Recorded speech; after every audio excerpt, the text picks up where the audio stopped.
Blood के composition में आज बात कर रहे हैं हम WBC की, श्वेत रक्त कणिकाएं। इन्हें हम ल्यूकोसाइट कहते हैं। ल्यूकोसाइट क्यों कहते हैं? क्योंकि ये रंगहीन होते हैं। इससे पहले हमने RBC के बारे में स्टडी की थी, उन्हें इरिथ्रोसाइट कहते थे। तो वाइट ब्लड सेल्स हैं, इनकी हम काउंटिंग देखें, रक्त के अंदर इनकी संख्या का ध्यान करें तो देखते हैं TH, टोटल ल्यूकोसाइट काउंट, कुल जो ल्यूकोसाइट है उनकी काउंट क्या है? उनकी है 8000 से 10,000 प्रति घन मिलीमीटर। प्रति घन मिलीमीटर का मतलब है 1 ml रक्त। तो प्रति घन मिलीमीटर रक्त में 8000 से 10,000 इनकी काउंटिंग मिलती है। तो टोटल ल्यूकोसाइट काउंट है वो ये रहती है। अब इसी के अंदर अगर कुछ हम प्रकार देखेंगे कि WBC है वो कितने प्रकार की होती हैं, तो उनको बोल देते हैं DLC, डिफरेंट ल्यूकोसाइट काउंट। तो इनकी जो नंबर है वो अलग अलग फिर हमें मिलेगी।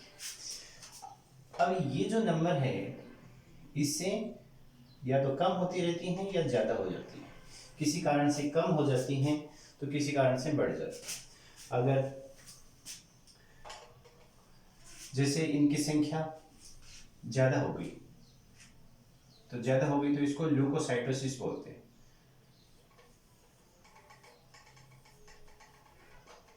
ल्यूकोसाइटोसिस कहते हैं। और ये सामान्यतः विभिन्न कुछ जो वायरस का या जीवाणु का जो संक्रमण होगा उसके अंदर इनकी संख्या है वो ज़्यादा हो जाती है। अगर संख्या इनकी कम हो जाए तो उसको बोलते हैं ल्यूकोसाइटोपिनिया।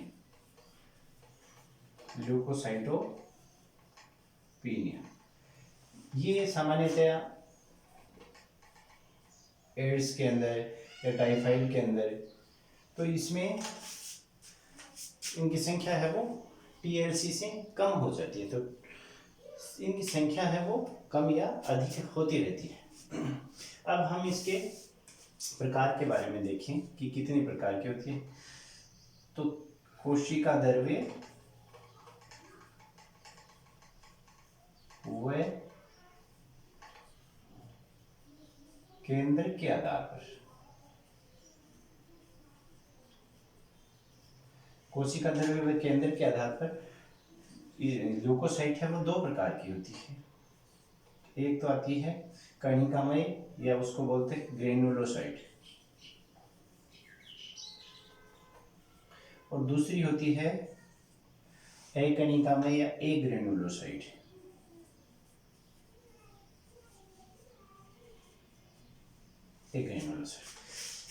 तो ये जो ग्रेनुलोसाइट जो WBC है, हमने बात की कोशिका द्रव्य और केंद्र के आधार। तो इनका जो कोशिका द्रव्य साइटोप्लाज्म है उसके अंदर विशेष प्रकार की कणिकाएं पाई जाती हैं। तो जो इनका जो कोशिका द्रव्य है वो कणिकाओं युक्त होता है। दूसरी बात करें हम केंद्र की, तो केंद्र है वो अनेक पालियों में विभक्त होता है। तो हम ऐसे केंद्र को पॉलीमॉर्फोन्यूक्लियर, ये जो सेल्स हैं उनको पॉलीमॉर्फोन्यूक्लियर सेल भी बोल सकते हैं। तो ये अनेक पालियों में इनका केंद्र बटा हुआ रहेगा। तो ये जो इसके अंदर जो आती हैं WBC वो एसिडोफिल आती है, बेसोफिल आती है और न्यूट्रोफिल आती है। ये 3 प्रकार की थी। अब एग्रेनुलोसाइट प्रकार की जो ल्यूकोसाइट है उसके कोशिका द्रव्य की बात करें तो उसके अंदर कणिकाएं नहीं मिलती हैं। तो कोशिका द्रव्य वो कणिका विहीन होता है, और जो केंद्रक होता है वो एक ही केंद्रक होता है, उसके कोई रूप नहीं है। तो मोनोमॉर्फोन्यूक्लियर प्रकार का, मोनोमॉर्फोन्यूक्लियस बोलते हैं उसे, मतलब एक ही साइज का केंद्रक इनमें मिलता है। तो कणिकाएं इनमें नहीं मिलती हैं और केंद्रक है उसमें कोई पालियां नहीं है। तो इसके अंदर दो प्रकार की कणिकाएं आती हैं, एक तो आती है मोनोसाइट और एक आती है लिम्फोसाइट। तो इस प्रकार से ये तो एक सिंपल इनका बात है कि WBC है वो कितने टाइप के। अब हम इनके बारे में अलग अलग जब देखें, अलग अलग देखते हैं कि क्या कौन सी क्या काम करती है और कैसी होती है।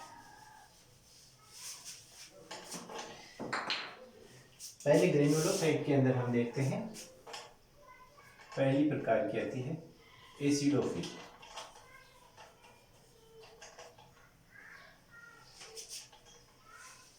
हमने बात की इनके कोशिका द्रव्य में जो कणिकाएं हैं वो मिलती हैं और वो कणिकाएं एक अम्लीय अभिरंजन से अभिरंजित हो जाए, जैसे इयोसिन है उससे वो अभिरंजित हो जाती हैं, इसलिए इनका नाम फिर इयोसिनोफिल भी कहते हैं।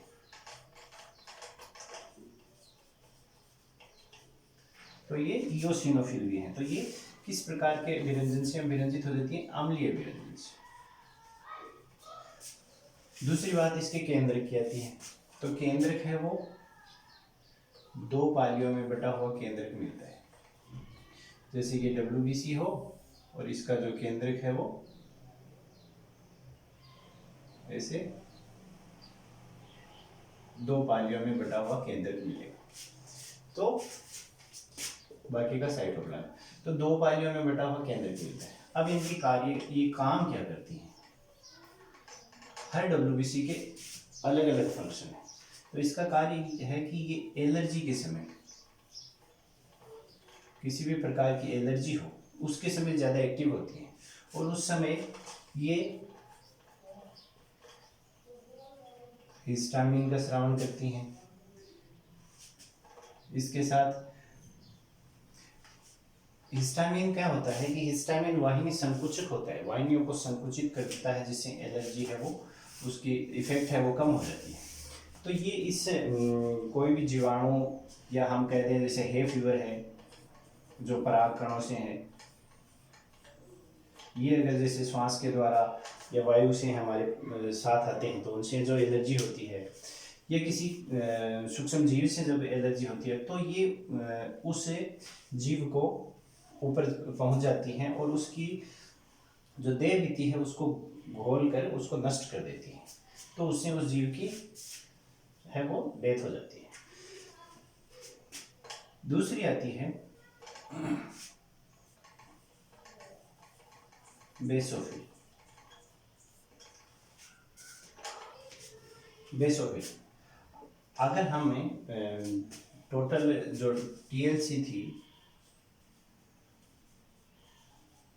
8000 से 10,000 हमने देखी प्रति घन मिलीमीटर, उसमें से अगर इनकी मात्रा देखें तो एसिडोफिल है वो तो लगभग 4% मिलती है, जबकि बेसोफिल है वो 0.5 से 1% ही मिलती है। तो ये सबसे कम मात्रा में पाई जाती है, मतलब ये सबसे कम है, संख्या में सबसे कम है। अब इसके जो कोशिका द्रव्य की बात करें तो कोशिका द्रव्य में जो कणिकाएं हैं वो क्षारीय अभिरंजन से अभिरंजित होती हैं, इसलिए इन्हें बेसोफिल कहा जाता है। दूसरा, इनका जो केंद्रक है वो 2 या 3 पालियों में विभक्त होता है, 2 या 3 पालियों में विभक्त होता है और इसकी जो शेप है, केंद्र की जो शेप है वो एस शेप होती है। जैसे अगर कोई WBC है तो उसके अंदर ऐसे कुछ घुमावदार नुमा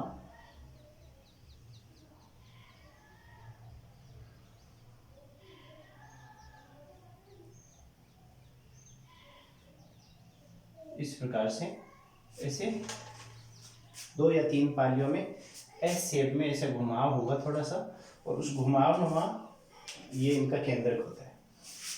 अब आती है इसका कार्य क्या रहेगा। तो इसका जो कार्य है वो वही है जो सामान्य जो हिस्टामिन है, हिपेरिन है,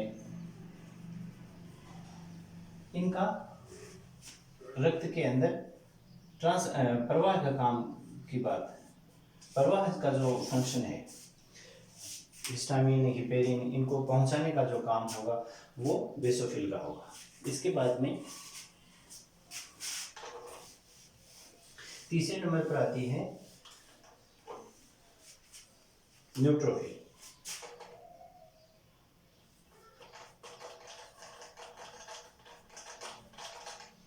न्यूट्रोफिल इसका जो कोशिका द्रव्य है उसमें जो कणिकाएं हैं वो किसी भी अभिरंजन से अभिरंजित हो जाती हैं, चाहे अम्लीय हो चाहे क्षारीय हो, कैसे भी अभिरंजन हो उससे वो अभिरंजित हो जाती है, इसलिए इनको हेटेरोफिल भी बोल देते हैं। इनको हेटेरोफिल भी बोल देते हैं। और जब इनकी संख्या की बात करें तो ये जो इनकी जो नंबर है वो सबसे ज़्यादा मिलती है, 65 से 70% of total leucocyte count. Total leucocyte count थी उसकी 65% न्यूट्रोफिल मिलती है। दूसरी बात तो इनका जो केंद्रक है उसकी बात करें हम तो केंद्रक है वो घोड़े की नाल के आकार का होता है। घोड़े की नाल के आकार का, और घोड़े की नाल के आकार का है। इसके अलावा इसका जो पालियों की संख्या है वो 3 से लेकर 5 तक पालियां पाई जाती हैं। तो जो केंद्रक है उसके अंदर बहुत सारी पालियां मिलती हैं।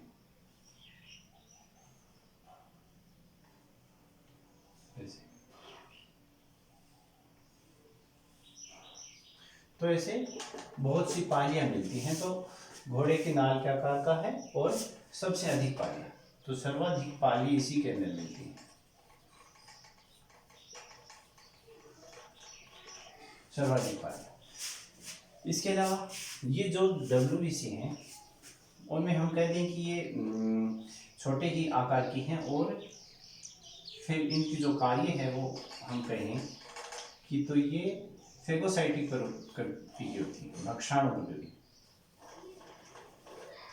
कोई भी जीवाणु या विषाणु जब आता है तो उसको ये नष्ट कर देते हैं, उसका भक्षण कर देते हैं, इसलिए इन्हें माइक्रो पुलिसमैन ऑफ ब्लड भी कहते हैं। माइक्रो पुलिसमैन ऑफ ब्लड मतलब रक्त के छोटी कणिकाएं हैं, और जिस प्रकार से पुलिस सुरक्षा करती है वैसे ही ये हमारी जीवाणु या विषाणुओं से सुरक्षा का काम करती है। इसके आगे आती हैं ए ग्रेनुलोसाइट। ये तीनों तो थी ग्रेनुलोसाइट। हम ए ग्रेनुलोसाइट में पहले नंबर वाली है मोनोसाइट।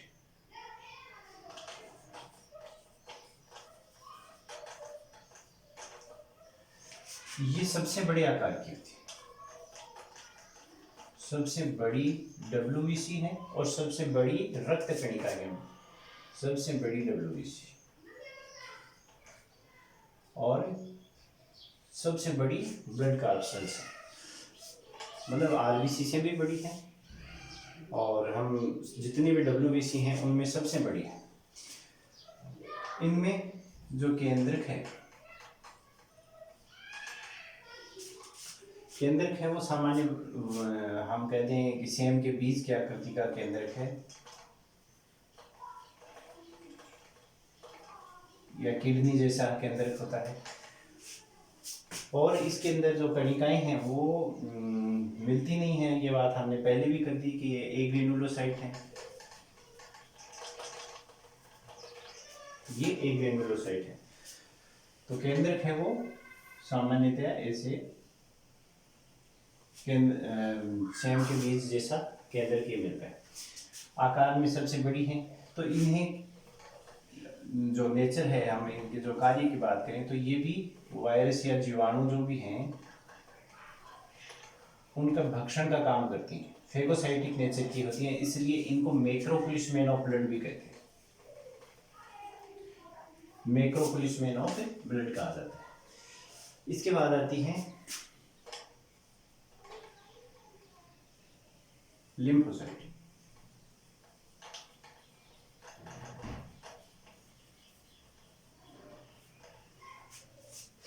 लिम्फोसाइट ये भी इनका जो केंद्रक है वो सामान्य केंद्रक है, मध्य में गोलाकार केंद्रक मिलता है।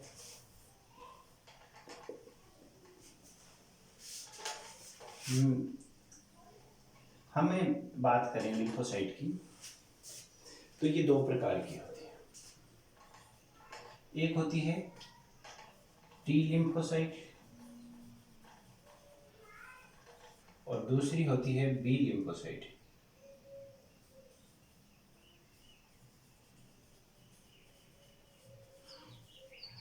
टी लिम्फोसाइट और बी लिम्फोसाइट। ये जो टी लिम्फोसाइट हैं ये भी तीन प्रकार की होती हैं। एक तो होती है टी किलर, एक होती है टी हेल्पर, एक होती है टी सप्रेसर। तीन प्रकार की होती है। जो पहला आता है टी किलर, ये किसी भी जीवाणु या कोशिका जो भी है उसको किल करने का काम करती है, इसलिए ये नाम दिया गया है टी किलर। दूसरी है जो टी हेल्पर, ये जो बी लिम्फोसाइट है इसकी हेल्प करती है, इसकी एंटीबॉडी निर्माण के अंदर हेल्प करती है, एंटीबॉडी निर्माण में सहायता करना। तीसरे प्रकार की है टी सप्रेसर। ये टी सप्रेसर है, ये इस टी किलर के प्रभाव को कम करती है, मतलब सप्रेस करती है, तो इसके प्रभाव को कम करती है, जिससे ये जो स्वयं की जो रक्त कणिकाएं हैं उनको बचाने का काम एक तरह से टी सप्रेसर का होता है। फिर आती है दूसरी प्रकार की जो लिम्फोसाइट है वो बी लिम्फोसाइट। इसका काम है एंटीबॉडी निर्माण, प्रतिरक्षी निर्माण का कार्य होता है। एंटीबॉडी निर्माण से क्या होता है, फिर जीव से वायरस या जीवाणु जो भी हैं उनसे शरीर के अंदर एंटीबॉडी निर्माण हो जाती हैं और वो शरीर उनसे बचाव कर पाता है। ये हमारी सारी थी WBC।